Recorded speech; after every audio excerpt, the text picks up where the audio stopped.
யார் இந்த கேபிஒய் பாலா?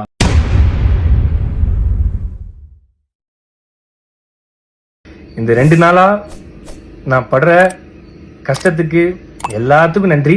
ஆனா நீங்க பண்றதெல்லாம் பார்த்து நான் ஓட மாட்டேன். எனக்குன்னு மக்கள் இருக்காங்க, அவங்களுக்காக நான் கடைசி வரையும் ஓடுவேன்.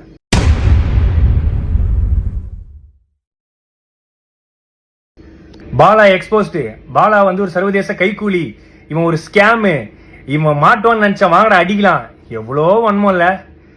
He is the biggest criminal. He is the biggest businessman. This is the biggest national issue.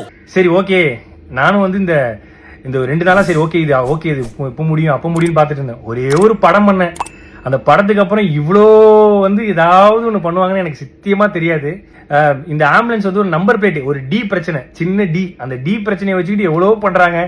இந்த ஆம்புலன்ஸ் மூலியமாவும் இந்த எத்தனை ஊருக்கு தண்ணி இல்லாத ஊருக்கு தண்ணி கிடைச்சி அந்த ஊர் மக்கள் வாழ்ந்துட்டு இருக்காங்க, எவ்வளோ ஆட்டோ டிரைவர்ஸ் இருக்காங்க. அது மட்டும் இல்லாமல் இந்த ஆம்புலன்ஸ் எவ்வளோ பேர் பொழைச்சிருக்காங்க இந்த ஆம்புலன்ஸ் சர்வீஸ்ல. அது இல்லாமல் எவ்வளோ பசங்க வந்து படிக்கிறாங்க. இதெல்லாம் சொல்லக்கூடாது. அதெல்லாம் யாரும் நம்ம வந்து நல்ல பண்ற விஷயங்களை, பாசிட்டிவான விஷயங்கள் எதுவுமே போடுறது இல்லை. ஏதோ ஒரு சின்ன டி ஸ்டிக்கர் பிரச்சனை, அதை வச்சுக்கு நீ எக்ஸ்போஸ்டு முகத்திரை கிழிஞ்சது, அதுலயும் ஒருத்தர் போட்டிருக்காரு சர்வதேச கைக்கூலியா. ஐயா நான் தினக்கூலி, அது கூட பரவாயில்ல. இந்த ஹாஸ்பிட்டல் வந்து இவன் கட்டுறான், எப்படி இவனுக்கு உள்ள காசு? ஏங்க நான் ஈவென்ட் போறேன், நான் வந்து ஆங்கரிங் பண்றேன், நான் படம் நடிக்கிறேன், ஆட் ஷூட் பண்றேன், அதை தாண்டி நான் ஃபாரின் ஈவெண்ட்ஸ் போறேன். இதுலயும் வந்து இவருக்கு ஃபாரின்ல இருந்து யாரோ காசு தராங்க. யாருங்க காசு தருவா அந்த காலத்துல? என்கிட்ட ட்ரஸ்ட் கிடையாது, என்கிட்ட எந்த விதமான கிரவுண்ட் ஃபண்டிங் ஆக்டிவிட்டிஸ் பண்ற எதுவுமே கிடையாது. நான் சொந்தமா சம்பாதிக்கிறத மட்டும் தான், நான் டே நைட்டா ஓடி சம்பாதிக்கிறதா பண்றேன். அதுலயும் எப்படி ஹாஸ்பிட்டல் கட்டினா அவ்வளவு காசு வேணுமே, இவ்வளவு காசு வேணுமே? ஏங்க நான் வீடு கட்ட வேண்டிய அந்த கால் கிரவுண்ட் இடத்துல பின்னாடி அமுதவானன் ஒரு கால் கிரவுண்ட் வாங்கி அரை கிரவுண்ட்ல வீடு கட்டுற இடத்துல நான் வந்து ஒரு சின்னதா ஒரு கிளினிக் கட்டுறேன். அதுக்கு வந்து சொல்றாங்க எப்படி வந்து இவருக்கு இவ்வளவு காசு கிடைக்குது? ஏங்க இதே நான் வந்து ஒரு 1.5 கோடி ரூபாய்க்கு லக்ஸரி காரும் ஒரு அடுக்குமாடி வீடும் கட்டியிருந்தா உனக்கு எந்த பிரச்சனையும் வந்திருக்காரு நிறைய பேர் சொன்னாங்க. பட் அந்த அடுக்குமாடி வீடுக்கு பதிலா அந்த ஹாஸ்பிட்டலும் இந்த லக்ஸரி காருக்கு பதிலாக ஆம்புலன்ஸ் வாங்கணும்னு நினைச்ச ஒரு விஷயத்தினால இவ்வளோ பிரச்சனை வருது. இப்போ கூட நான் வந்து எதுக்கு இந்த வீடியோ போறேன்னா, சரி ஓகே நேற்று இது முடிஞ்சிடும் நினைச்சேன். பட் இல்ல, இது வந்து முடிகிற மாதிரியே இல்ல. ஸோ அதனால தான் வந்து, ஏன்னா நம்மளுடைய பேரை வந்து மக்கள் கிட்ட கலங்கடிக்கணுங்கிற ஒரு விஷயத்துக்காக இவ்வளவு விஷயங்கள் நடந்துட்டு இருக்கு. பரவாயில்ல.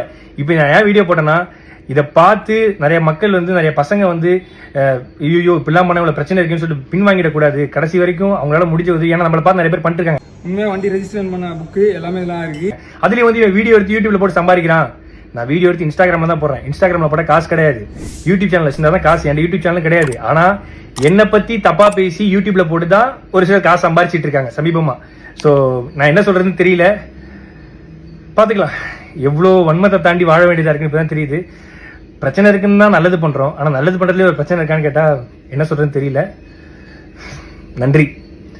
இந்த 2 நாளா நான் படுற கஷ்டத்துக்கு எல்லாத்துக்கும் நன்றி. ஆனா நீங்க பண்றதெல்லாம் பார்த்து நான் ஓட மாட்டேன்.